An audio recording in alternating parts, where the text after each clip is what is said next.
Alright lads, we're off to the London Open.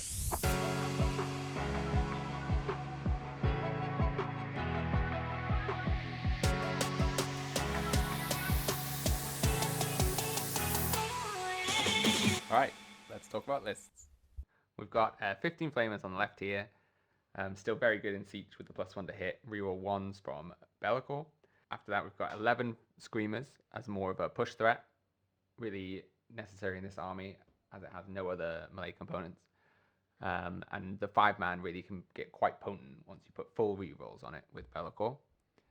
After that we've got 3 Burning Chariots that are unique in this list as they have a 4-up invuln in combat as well as shoot, providing some durability there.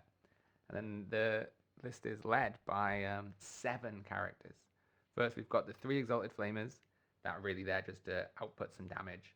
We've got a Herald on foot and the Blue Scribes. They allow you to cast 2 spells, the same spell twice from the Pandemonic Discipline, but you don't get to pick it, you have to roll it at random at the start of the turn. So they can be useful. I thought there's an opportunity to squeeze out some more damage in the Dark Angels matchup if you end up rolling Bolt of Change with them or Infernal Gateway, and then you can also cast Bolt of Change and Infernal Gateway with the Fate Skimmer, who leads the force. And then last, and certainly not least, it is Be'lakor himself. Very good in Tzeentch as he is a durable body and also a very potent melee threat. Although perhaps not as potent as people think. But that's up for debate, I believe.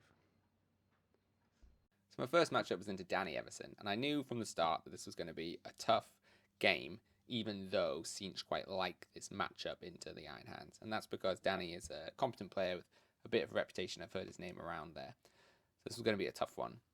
But the first game is the one that everyone gets to prepare for the most, of course. So that benefited me, but also works against me a bit, because you just never know how much homework your opponent's going to do. But I did plenty myself. So I knew that there was going to be 2 potentials for this game, because it was mission 33, which was secure missing artifacts. So this is the one where the objectives move. And you pick your secondaries after the objectives moves, which is crucial, and some people don't realize that, but it totally changes the way the game is played. So there's 2 options. One, the objectives are pulled out into the open, and in this matchup, everything's exposed. I'm going to have to put up with being shot by his crap ton of shooting on the Iron Hands list, but also he's going to have to trade units onto 5, and it basically means neither of us is going to really hold 8 for primary over the course of the game, and that's kind of okay. But it also means going second is a big advantage here. And this would be my least favourite of the 2 options, mainly just because I'd rather play a slower, more cagey game where my resources don't just get shot by Desolators in the face every turn. And yeah, luckily I did win that roll-off, so I pulled Objective 1 back and set up for this sort of cagier game where I could take banners and Warp Ritual and send out my Herald and then teleport him back and play the game this way. Now, Danny surprised me right from the start. He took 3 secondaries that I hadn't really planned for. I think because he knew it was going to be this not this cagey game. He wasn't going to get to play the game the way he wanted. He picked secondaries to deal with the situation. So he picked Oath of Moment, Engage, and Retrieve Data. And this really comes down to, if he goes second, he's probably just going to win the game right off the bat. Because with Oath, he's just going to cap that one at 15. Engage is going to be a decent, 12 or between 12 and 15. And R&D, he's got it in his list to get the full 12 there as well. So very good secondaries. And on this mission, with the objectives pulled back, we're both getting 45 for primary. Like, this mission, you get 15 for the tertiary every time. And it's very difficult to attack the opponent's primary and pull them off that 45. So with that, it all comes down to the secondaries, and Danny's secondaries, had he gone second, would have been very tight.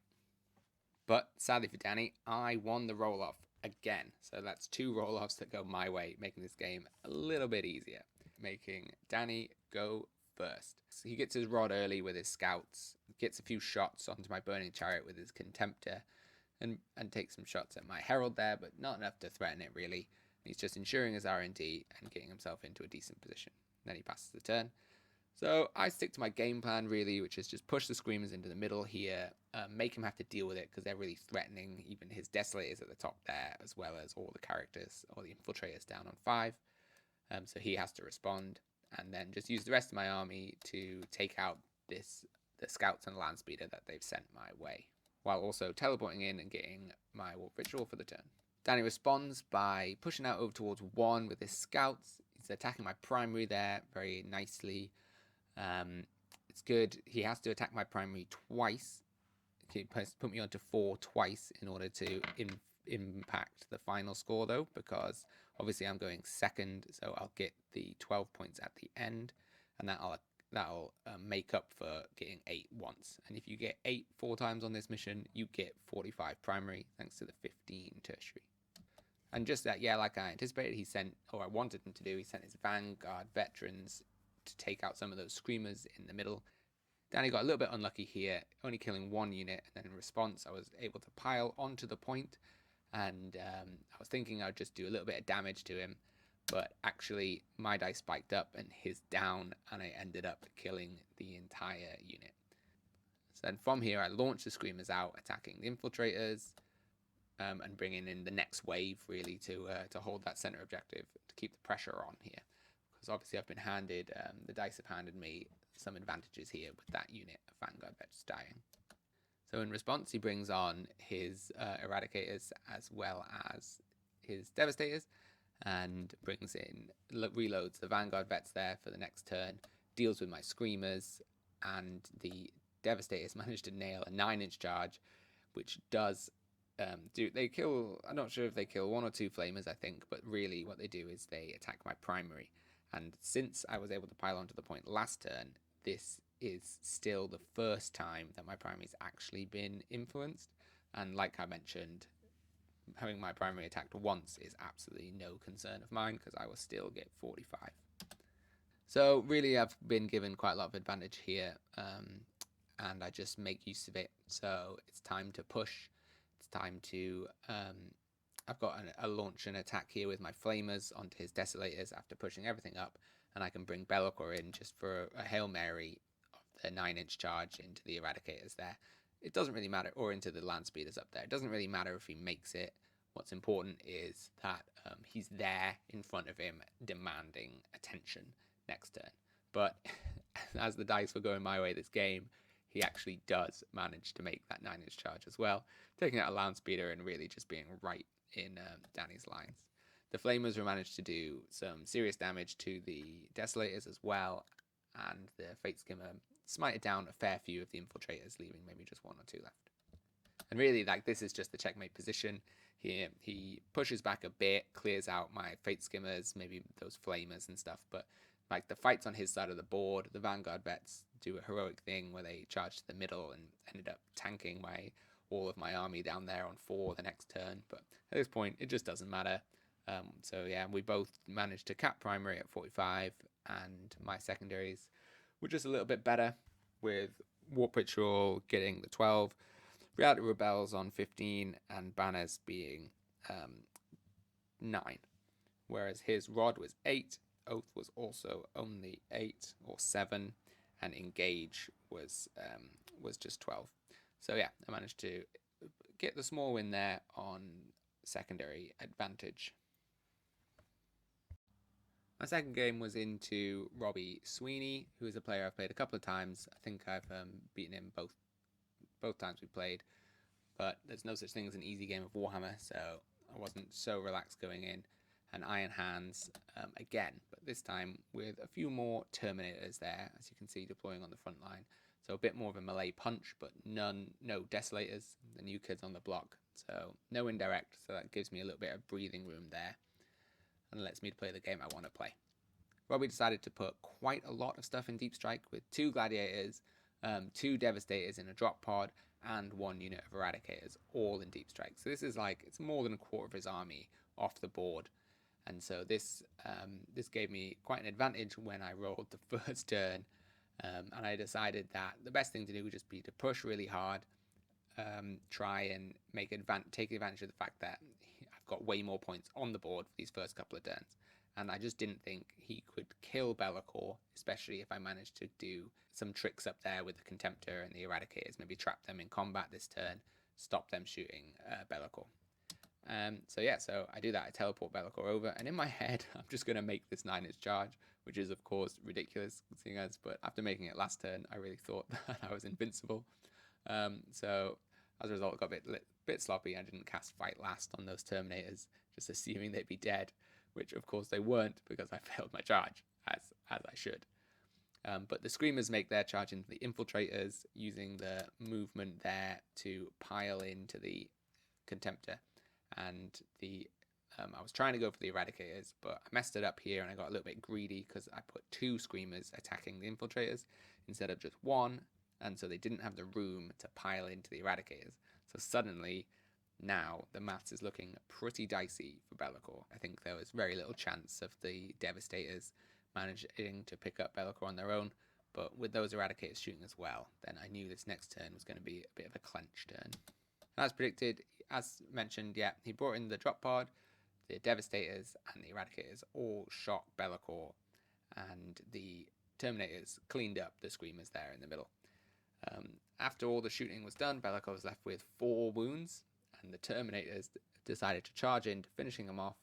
And really, I deserve for Be'lakor to die here because I didn't cast the Fight Last on the Terminators. But as is the way with Be'lakor, they spiked down a little, and I spiked up a little on saves, maybe with 1 reroll. And only 1 of the damage got through, leaving him on 1 wound. And in return, he killed 2 Terminators in Robby's turn. And then in my turn, he was still around. I managed to cast the Fight Last this turn and pick them up in the following fight phase. So here I'm really in this position, this really commanding position, as Be'lakor is still alive on that side of the board. I've pushed up with my Burning Chariots once more, and I've put Fate Skimmer over on Objective 1 within 3 inches of the Flamers who are hiding behind the wall, so that he really can't be interacted with. And Robby responds by bringing in all of his Deep Strike. He has to bring it in over here on the right-hand side of the board, just to deal with Be'lakor, really, this turn. And from now, it's just really game over, because Robby is all in one corner with his slow foot slogging Eradicators and Devastators, and sure, Be'lakor goes down this turn, but I just have the board. And from here, I just play it safe. He sends up a Gladiator. I manage to take it down with all my last cannons, and I just play conservatively and just wait for the points to tick up and get the win here. Now, my third game of day 1 was into David Gaylard, and he was, if you don't know, he was the 3rd seed in the world last year, and so quite an intimidating opponent to draw at the end of day 1. Everyone's a little bit tired, but you just have to take the pairings you've got. And I've played into David twice before this game. Once, the first time was actually at the London Open last year, and David did get the better of me both those times. So I was not feeling so confident going in, but the army matchup is definitely in my advantage. Like, people take these Tzeentch builds to counter guard in team events, so I knew that this was going to be one that might, I really had a chance here. I just needed to minimize the amount of mistakes that I make and really minimize David's alpha strike. Now, there's another advantage that I have here other than the list advantage, and that is that David comes to these tournaments to win. Okay, he wants the trophy going home, whereas I'm just going to come and I'm going to win as many games as I can. And that's my mentality. I don't care if I get a lot of battle points. I don't care if I make the top cut. All I want is to win some games. But David, in order to make the top cut, would need to get as large a score as possible in every game. So he knew this going into our game, that the only way to maximize his score would be to take Assassinate into me, as I have the 7 characters. So if you do manage to get through my defenses and get to those juicy characters, then yeah, you can rack up a whole lot of points. But mine is an army with a 3-up invuln against shooting, and David's is a shooting army. So his plan going in was to table me with shooting, which is obviously going to be very challenging for him. I would really have to make some glaring mistakes for him to make that strategy work. So yeah, so deploying this kind of defensive way, I put the burning chariots out in front to prevent the charge from the scout sentinels getting into my characters.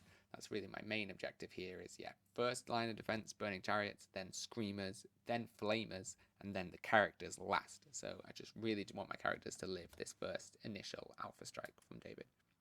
David, on the other hand, deploys really quite aggressively. He's got his scouts on the line. He's got his tank commander near 2 and his other Leman Russ there waiting to pounce, really. And the armored sentinels, just such efficient shooting units. Yeah, all there to take advantage if he does go first, while the earth shakers at the back and the mortars are just going to pound me every turn. And he's got the Kaskin bomb hiding right back there in the corner, ready to teleport forward, yeah, when needed. So I think that in this setting, I'm pretty happy with my deployment, so probably I do want David to go first. But David also wanted to go first, so that makes it a difficult situation to be in.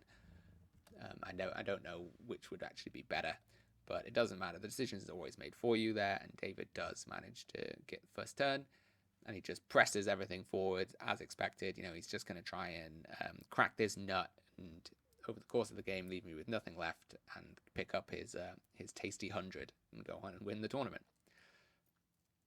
And this turn it looks pretty good for him. He kills both burning chariots, brings in the Kaskin bomb, leaves me with 2 flamers in that unit, kills every screamer in that middle objective. Yeah, he's feeling good about himself. I'm feeling like I've lost a little bit too much with those 2 chariots going down. But at the same time, none of my characters were damaged and 2 of the Exalted Flamers weren't even touched, so they're free to shoot next turn. And this is a situation, I don't know, I feel like David maybe made a little bit of a mistake here bringing his tank commander forward. That's the Leman Russ near 3. I think it's come, just a little bit too close to the party, so I take advantage of that, sending out my Exalted Flamers to attack it, while putting the Screamers and my Flamers all towards this objective number 1, pushing away from his Kaskin bomb there in the reloaded Kaskin in the Chimera on 5. And Be'lakor decides to go take out the Scout Sentinels. And now I do make a pretty large blunder here in that I let Fate Skimmer deal with the Kasakins on his own, and I keep the Flamers in that bunker hidden instead of just committing them to kill the Kasakin. And that's because David was just so confident at this point, and I thought that I was going to get tabled.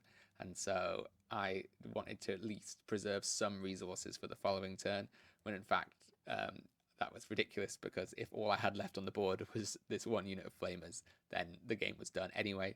So yeah, those Flamers in the bunker should have been moving out, help kill that Kasagin, and I was definitely punished for this because the Fate Skimmer, with all his spells, managed to only kill 2 of the Kasagin.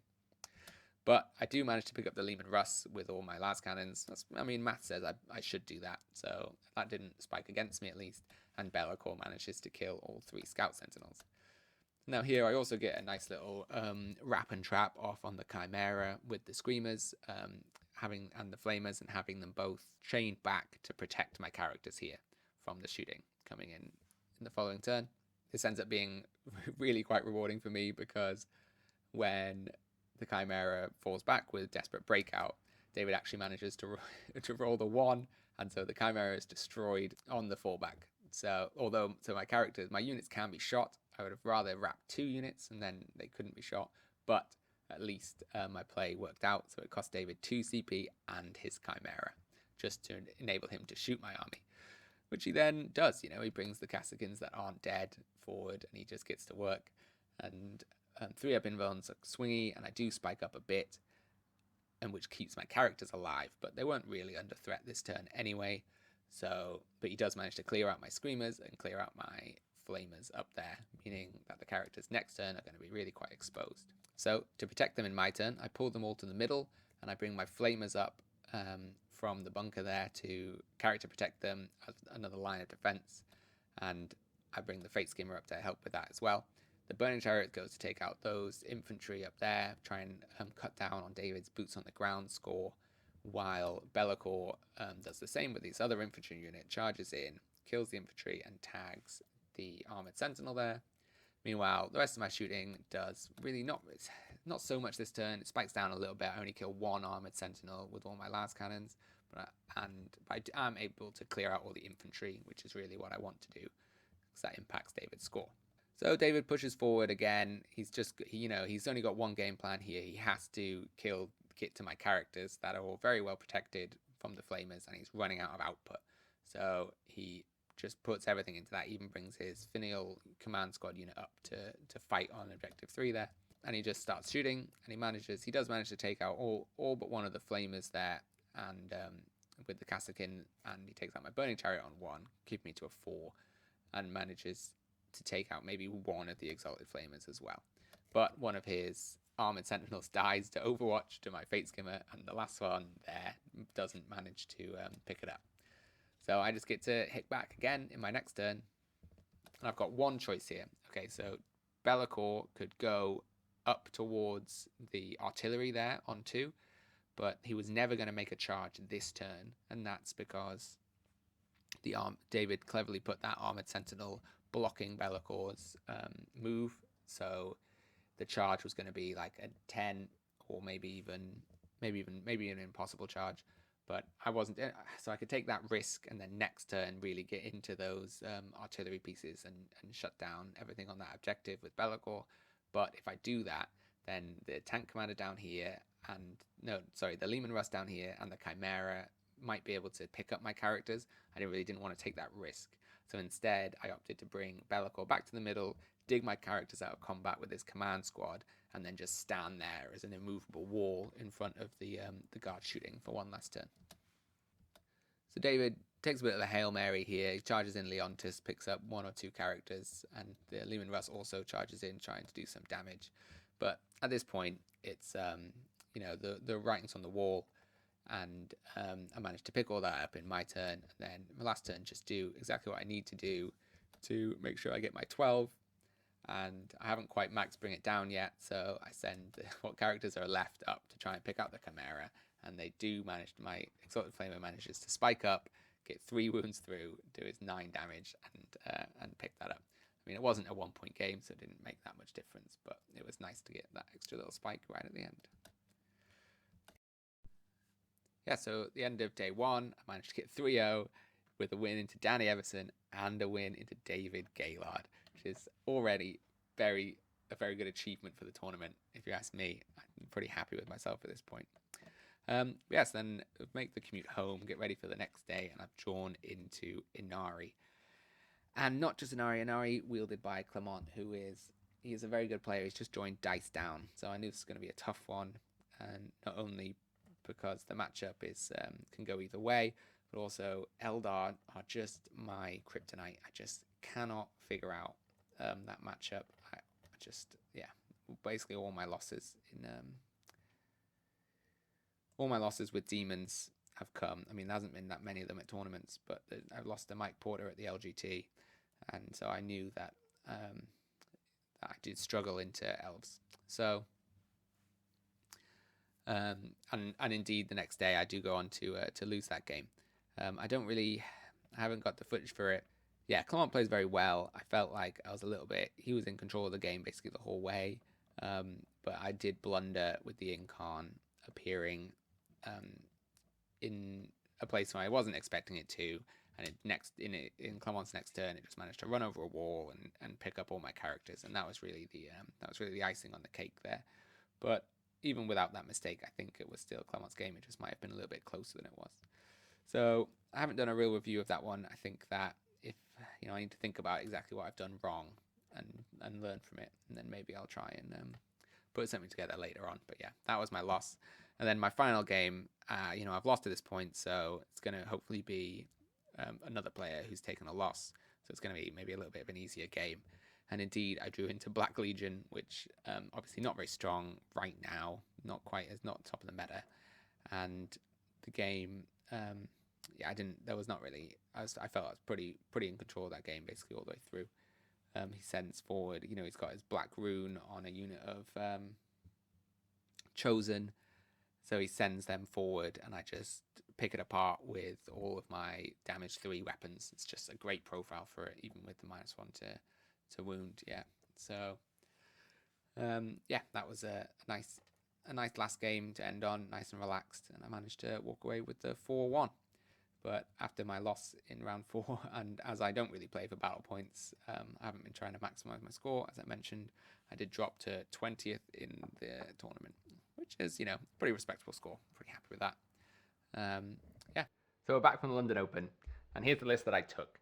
And I've got a couple of takeaways that I'll go through, and there's a couple of changes I'm going to make as things didn't work quite the way I expected them to. And obviously the meta's changing because Dark Angels have just been removed from the game, basically. But we've still got plenty of Desolation Marines out there, maybe on the Iron Hand still. So I think Tzeentch is a good choice. But I might not go mono Tzeentch anymore, but we'll get to that. We'll start with Be'lakor himself. Really, his job was to anchor the whole force, right? He opens up the ability to teleport an infantry unit. So that means the little herald here can run onto the center, cast his warp ritual, and then another psyker can teleport him back to safety. And you can just do that consistently, especially against armies with no denies. And you'll get your warp ritual. And this is a good tool to have, but actually it comes up way less than you think, just because of the way the list plays, because the list actually quite likes pushing up the board rather than staying back. So in that case, like Be'lakor might be in the middle anyway, so he can just pop a warp ritual, or even the Fate Skimmer or the Small Herald can do it, but then he doesn't need to teleport away because he's just standing behind Be'lakor, character protected, safe in the middle of the board. So for that reason, that element of the Shrouded Step is maybe not necessary, which is what Be'lakor brings to the list. And the other element is the threat that it puts from the flamers. So you can teleport the flamers, throw them upfield, and they can, if the opponent hasn't screened, then you can do some serious damage. But there's a problem with this, okay? Good opponents do screen. Okay, so bad opponents won't screen, and you'll easily win that game because you'll find the little crack in the defenses and you'll just get the ball rolling and soon table them. But good opponents, they're not going to let you do that, okay? So against the bad opponents, I would expect this list to perform well enough that I'd probably get that win anyway. So it's really about how to make those hard matchups a little easier. And Demons already keep people honest with their screening with just a unit of flamers in deep strike, and then people have to respect that. They have to, screen out their backfield in the usual ways, as well as push forward in a very careful way. So for the other side of Shadow Step, also I think maybe not necessary. So that's two pretty compelling reasons that Be'lakor maybe isn't necessary in the way that he activates the rest of the list. Now I think Be'lakor himself is a little too expensive for the amount of output he provides for the army. I think maybe if you were a full Khorne army running Scarbrand and maybe a Bloodthirster, and you want to teleport Be'lakor up the board because he's a Tzeentch character, and then drop all of your Bloodletters in 6 inches around him and go for some big blowout play, then yeah, I think that's a great way to run Be'lakor.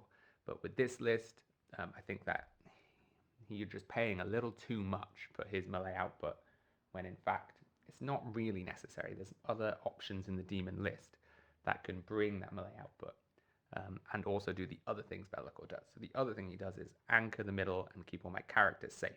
So in my game against David Gaylard, he stood in the middle and all my characters were protected from the shooting by just standing within 3 inches of him, and they just didn't die. There's no way you could kill Be'lakor at that point in the game. So what else might provide this same anchor point? Well, I believe it's the Lord of Change.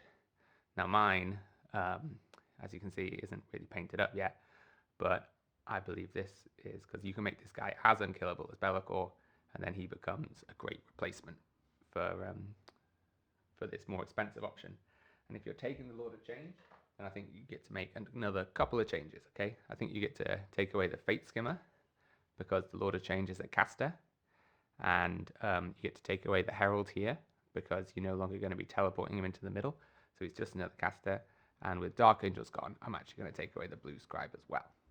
So with Be'lakor gone, Fate Skimmer gone, Herald gone, and the Blue Scribe gone, you're really freeing up quite a lot of points here. So now, what you're looking at here is, it's a potent Tzeentch list, but and you could maximize things, like you could take another couple of flamers, you could take another couple of flamers and another couple of screamers. You've probably got too much of one datasheet there and not enough units. And so I think that the only way to go from here You could also pick up some War Dogs if you really wanted to stay Tzeentch, and go full shooting. But what I think the correct thing to do is to just go back into a mixed detachment. And I've got a couple of reasons for this. One is that I think the real strength of this list was its durability rather than its output in shooting. And so the +1 to hit maybe isn't that necessary, when instead you can take these other really efficient units. So here's what the army might look like after those changes. We've still got the core of the tanky Tzeentch infantry there with 10 flamers and 1 screamer unit to anchor against shooting. And we've still got the core of the three exalted flamers to just to spit out their las cannon shots at close range, protected by the Lord of Change. Very strong core. And then you've just backed that up by the really efficient units in the demon book right now. So you've got all of the fiends, we've got 9 fiends, we've got 10 flesh hounds, and we've got 10 demonettes here leading the fray. And I just think this, because demons are definitely one of the strongest books in the game right now, and that's because of these incredibly efficient units rather than the power of the Warp Storm table. And I think this list combines the output of the Tzeentch list, the durability against shooting of the Tzeentch list, while also providing all this reach that's really going to help in the matchups that I, as a player, struggle with, which is mainly Eldar. I've taken demons to many events since the book dropped, and I've currently I've played 25 games of them at events, and I've won 22 and I've lost 3. And of those 3 games, 2 of them were to Eldar. It was Mike Porter at the LGT, and it was Clement at the London Open. And these are both very accomplished Eldar players, and that's the matchup that I need help with. So I think including all these fast-moving Slaanesh units will really help me with that particular matchup. Okay, so this is the new demon list going forward into 10th. Alright guys, thanks for checking out that tournament report. For the next UK TC event, I think I'll stick around for the final, record that a bit, and yeah, do some analysis of that game for you guys. But I hope you enjoyed this one. I thought I got some pretty good gameplay over my weekend, and I just wanted to share that with you, especially my game versus the number 3 in the world last year. So yeah, see you in the next one.